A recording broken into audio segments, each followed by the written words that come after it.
Amfiteáter pri Spišskom Salaši v Spišskom Podhradí aj tento rok ožil folklórnym spevom a tancom. Včera sme mali možnosť vidieť jubilantov, ďalej Slováci Slovákom, to sú Slováci žijúci v zahraničí, ktorí vlastne nám doplnili a obohatili tento program.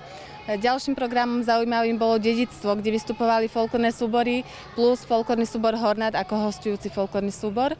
Okrem vystúpení na hlavnom pódiu organizátori pripravili aj vystúpenia na tzv. Malej scéne a celý rad sprievodných podujatí v celom areáli Spišského Salaša. Medzi sprievodné podujatia patrila malá scéna, kde sa odohrávali školy tanca a tzv. Spišská kapura, kde mali možnosť ľudia zo širokej verejnosti prihlásiť sa a vystúpiť v oblasti ľudového spevu alebo tanca.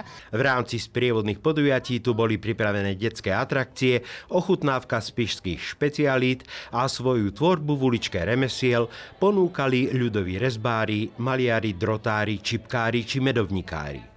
V nedeľu popoludní podujatie vyvrcholilo gala programom. V programe Gala program nám vystupujú účinkujúci rôznych folklórnych súborov a skupín pod takýmto názvom Spiš spieva a tancuje ako rozlúčka.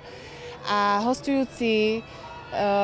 hosťom festiválu je umelecký folklórny súbor Technik z Bratislavy.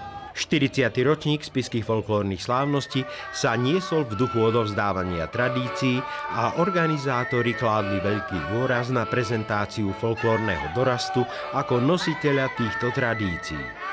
Ak si niekto myslí, že folklóru prednostňujú stredné a staršie ročníky, už letmý pohľad medzi vyše 4,5 tisícové publikum núti tento názor prehodnotiť. Pre nás veľa relax, oddych.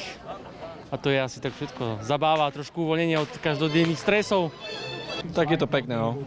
Návrat k bývalým tradíciám. Mám ho veľmi rada a vlastne od malička vyrastám v ňom, takže taká srdcová záležitosť. Pre nás je folklór také spojenie celoživotné, tak už pre mňa aj pre ostatných a tie základy tých tradícií. Zvykne sa hovoriť, že folklór je na ústupe a pokračovateľov je čoraz menej. Na jubilejnom 40. ročníku vystúpilo vyše 700 tanečníkov a spevákov a medzi nimi aj takí, ktorí dokazujú, že folklór na Spiši má nielen tradície, ale aj budúcnosť. Veď posúďte sami.